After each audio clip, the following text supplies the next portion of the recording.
Hi, everyone, and welcome to my YouTube channel, Upcycled Adulting, where I am here to help you upcycle your real life into your best life by overcoming obstacles, creating healthy habits, and growing to accomplish your goals.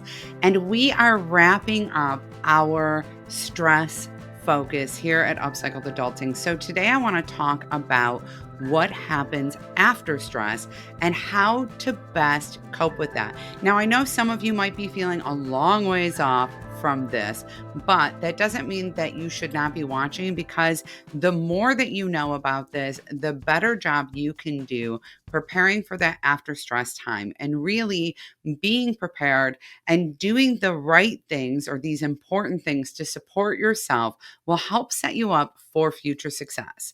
Now, I know that you might be thinking that once the stress has passed, you'll finally have the energy to do all the things in your life that have been falling by the wayside during this stressful time.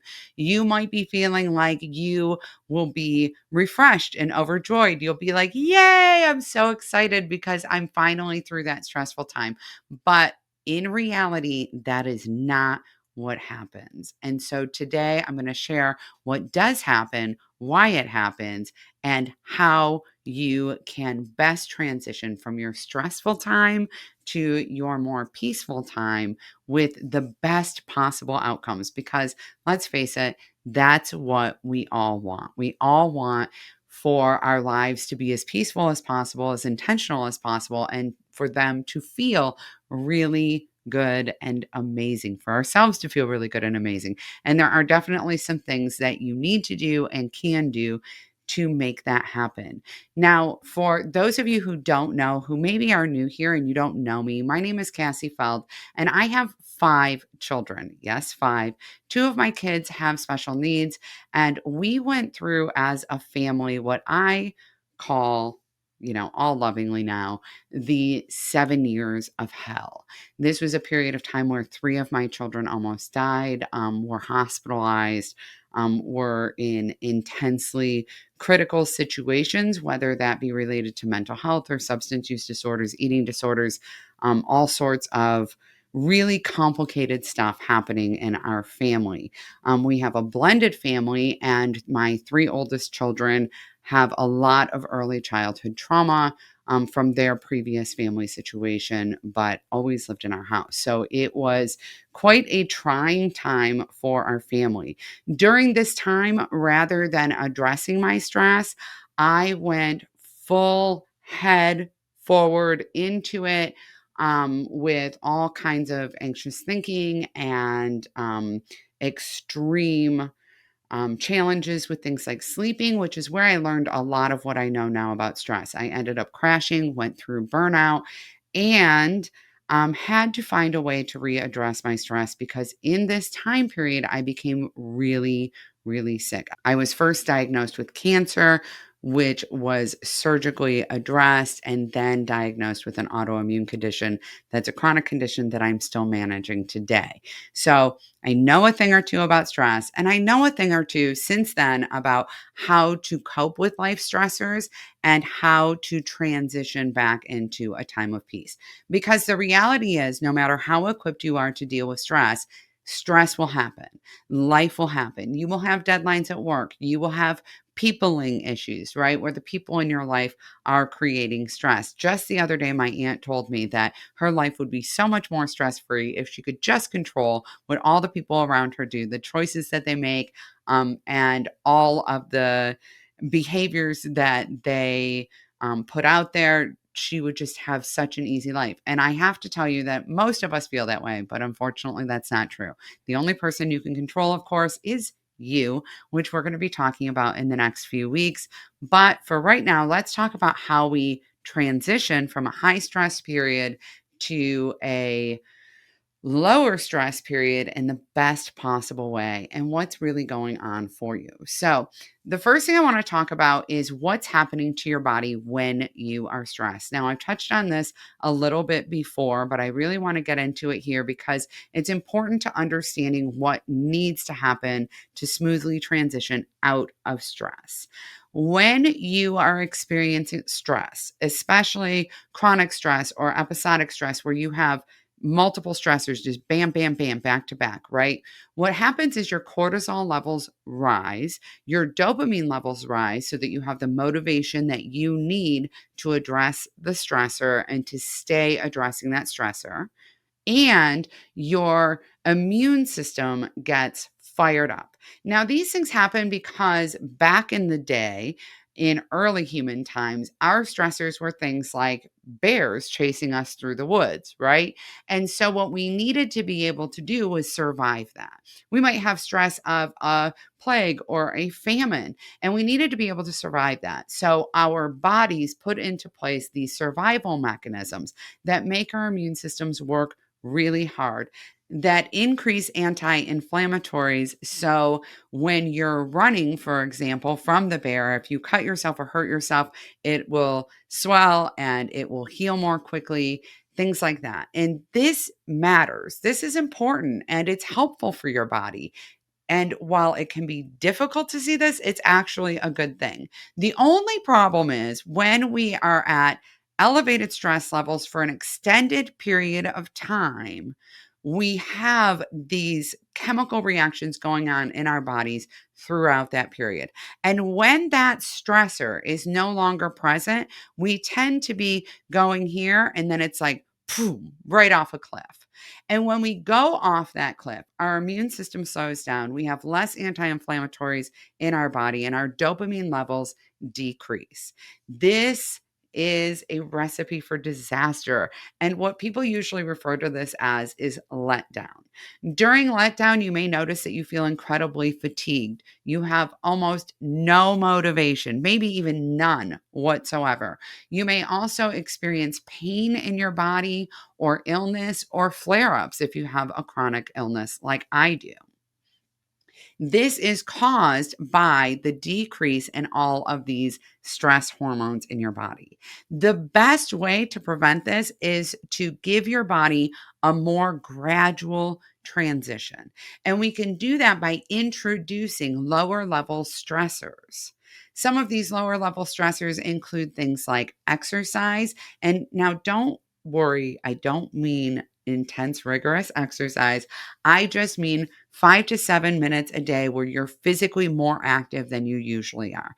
The higher you can exercise during that time, the higher your tolerance is, the more that you want to do there so that you're putting a little bit of stress on your body. When we exercise, we improve immune function and our bodies naturally start producing anti inflammatories to heal from our exercise session.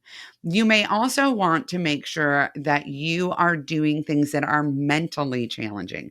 Why? Because a lot of times after stress, we find that our brain has all of these anxious thoughts, right? Our brain was so occupied by trying to solve the problem before, by trying to address whatever our stressor was before, that when it's gone, it leaves this void and your brain will try to fill it, potentially with stressful thoughts or with anxious thoughts. For that reason, you want to give your brain something else to do.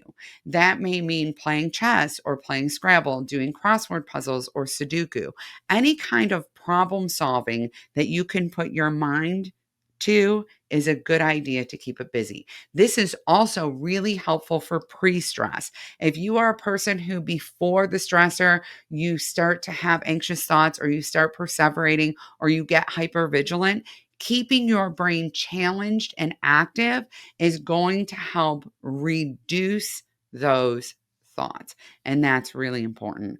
The next thing you may want to consider doing is taking on a project. And no, you will not feel motivated to do this, not in any way. So find a small part of that project to get yourself started.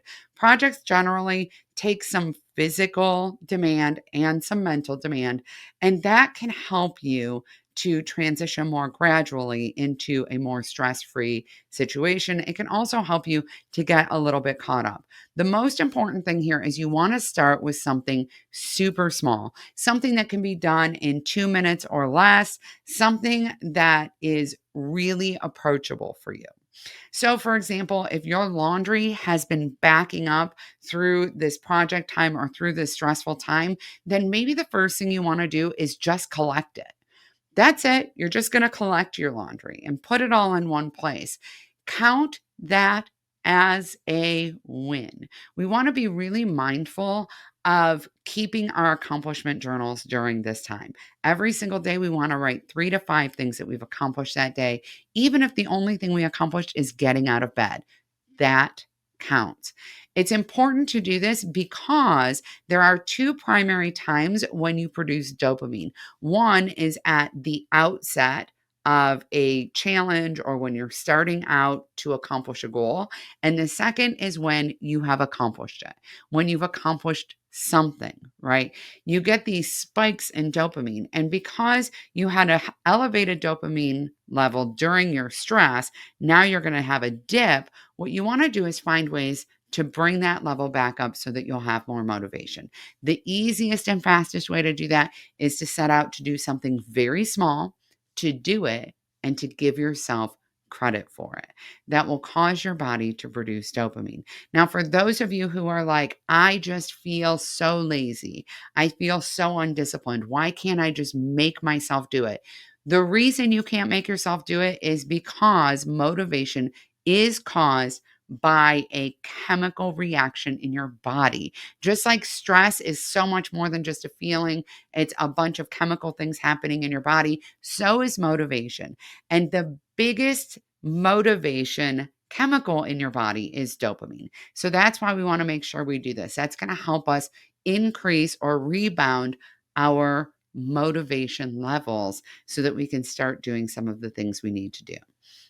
The next thing I want you to do is reduce your tech use or be much more mindful about what you're consuming.